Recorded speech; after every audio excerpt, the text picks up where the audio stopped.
강재인이 미소를 지었는데요. 그 미소가 말하죠. 강세리, 내가 숨긴 이름을 이미 알고 있다고. 강재인은 아침부터 유난히 침착했는데요. 침착함 뒤에 단단한 의심이 깔려 있었습니다. 강세리가 눈앞에서 서류를 정리하며 일을 이어가자 강재인은 팔짱을 끼고 한마디 툭 던집니다. 세리 지호 이야기 그 얘기 황기찬에게 제대로 했니? 강세리는 딱 굳은 표정으로 고개를 들었고 억지로 웃음을 붙여 보이면서도 손끝이 떨렸습니다. 왜 자꾸 말도 안 되는 소리를 하냐고 받아치는데요. 강재인은 더 다그치지 않았습니다. 다만 조용히 오래 준비해 온 사람처럼 눈빛을 고정했죠. 강세리는 속으로 계산을 시작합니다.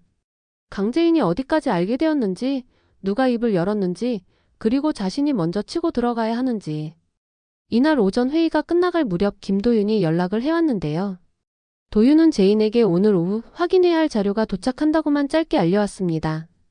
제인은 고개를 끄덕이며 이번엔 흔들리지 않겠다고 답했는데요. 목소리가 낮지만 단단했습니다. 오후 사무실로 택배 상자가 하나 들어왔습니다. 황기찬과의 통화를 마친 강재인이 칼로 테이프를 가르고 뚜껑을 열었는데요. 안쪽에서 낯익은 장난감이 보였습니다. 황은호가 한때 손에서 놓지 않던 그 장난감이었죠. 장난감 옆엔 붉은 글씨로 적힌 쪽지가 붙어 있었습니다. 너도 결국 내 아이처럼 될 거야. 강재인의 손이 순간적으로 굳었고 가슴속에서 오래 묻어둔 기억이 고개를 들었습니다. 그러나 이번엔 울지 않았습니다. 대신 깊게 숨을 들이쉬고 차분히 주변을 둘러봤습니다. 김도윤이 다가와 조심스레 물었습니다. 누가 이런 식으로 흔들까요?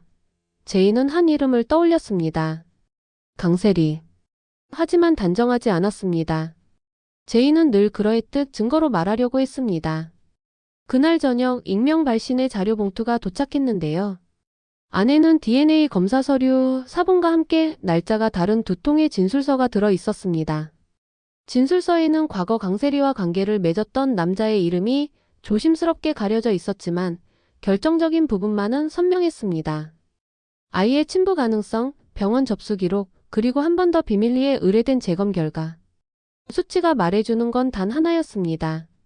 지호의 아버지는 황기찬이 아니라는 사실.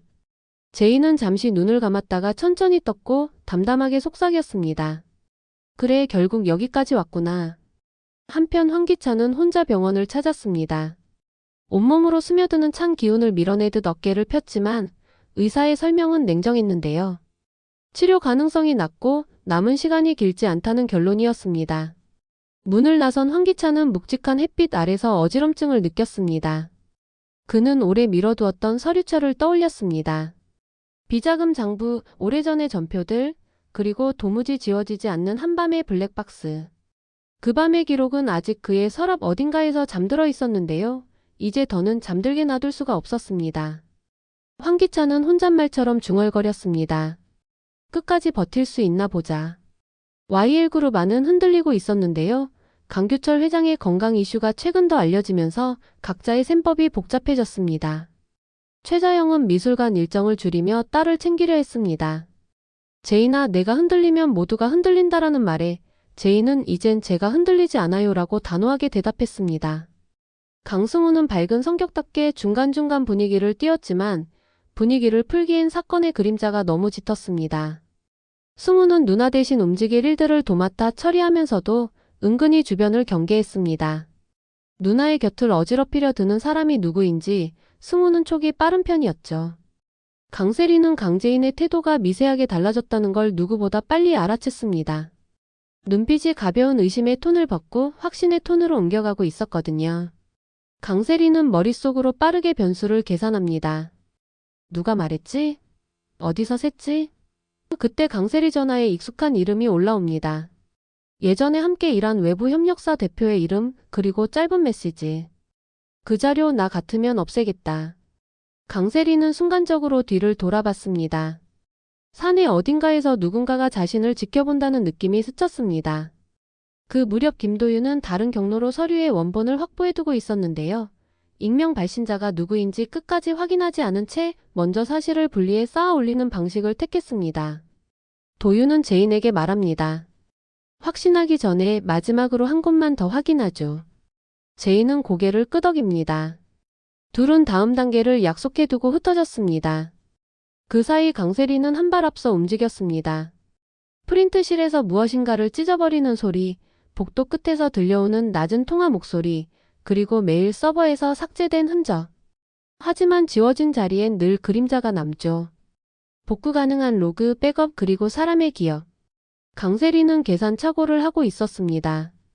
진짜 위험은 문서가 아니라 문서가 도착하도록 만든 동선 전체라는 사실을요. 밤이 깊어갈 때쯤 황기찬은 서재로 들어가 서랍 깊숙이 감춰둔 서류철을 꺼냈습니다. 장부 계좌 내역, 내부 결제선이 어긋나 있던 승인 문서들, 그리고 작은 USB 하나. 그는 USB를 손에 쥔 채 한동안 가만히 서 있었습니다. 과거의 한 장면이 되살아나듯 눈앞에 어른거렸죠. 차창을 두드리던 비, 번지는 가로등, 멈추지 못한 바퀴, 그리고 그 뒤로 길게 이어진 침묵. 황기찬은 숨을 크게 내쉬고 펜을 들었습니다. 유언장 초안에는 잘못을 인정한다는 문장이 담겼습니다. 곁에는 강재인에게 모든 재산을 위임한다는 문구가 이어졌는데요.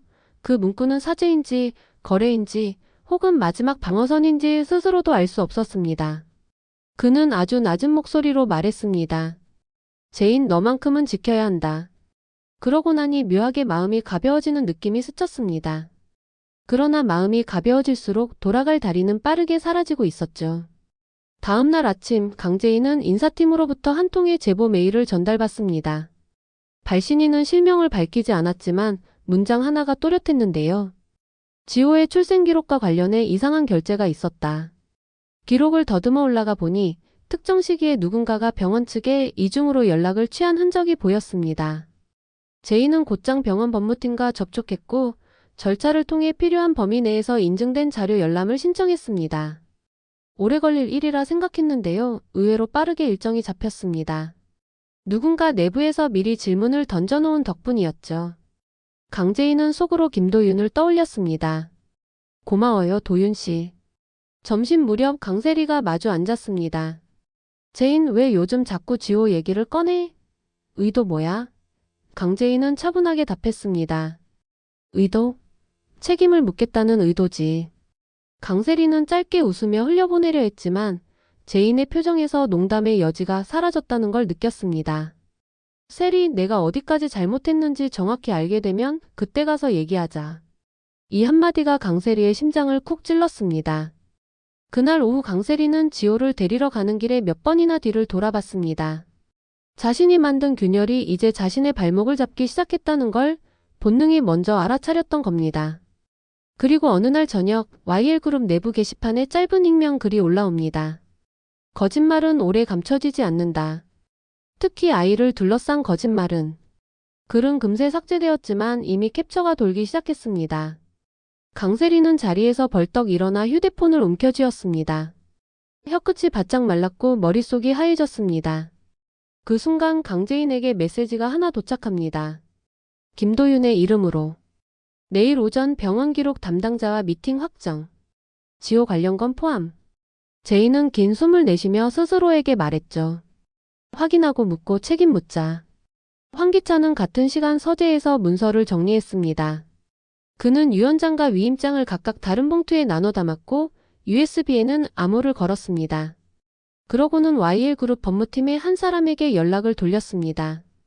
내일 아침 문서 2건을 접수하자. 상대는 놀랐지만 대답을 아끼지 않았습니다. 사람들은 종종 마지막 순간에야 정직해지거든요. 황기찬도 그 마지막 순간을 향해 걷고 있었습니다.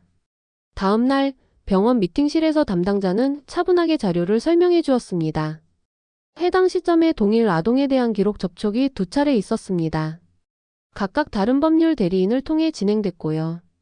제인은 메모를 이어가며 질문을 던졌습니다.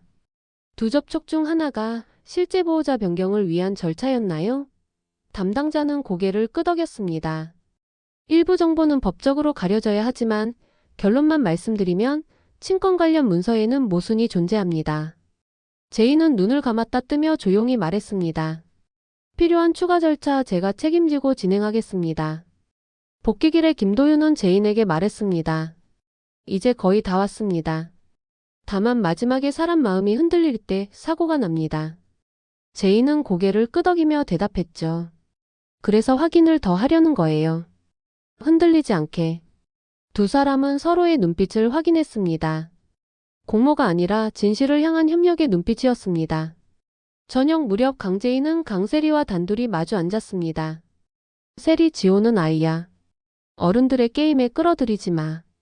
그리고 거짓말은 그만하자. 강세리는 한동안 말을 잇지 못했습니다. 제인, 너는 항상 옳아야만 하니? 제인은 고개를 기울이며 대답했습니다. 옳은 게 아니라 최소한의 선은 지키려고 하는 거야. 그 말에 강세리의 눈동자가 흔들렸습니다. 세리는 입술을 깨물었습니다. 나도 무너지기 싫었어. 제인은 마지막 문장을 조심스럽게 건넸습니다. 무너지지 않으려면 이제는 말해야 해. 그 밤 누군가는 또다시 협박 메시지를 보냈습니다. 붉은 글씨 대신 차가운 문장으로 바뀐 경고였는데요. 다음은 기록이 아니라 사람이다.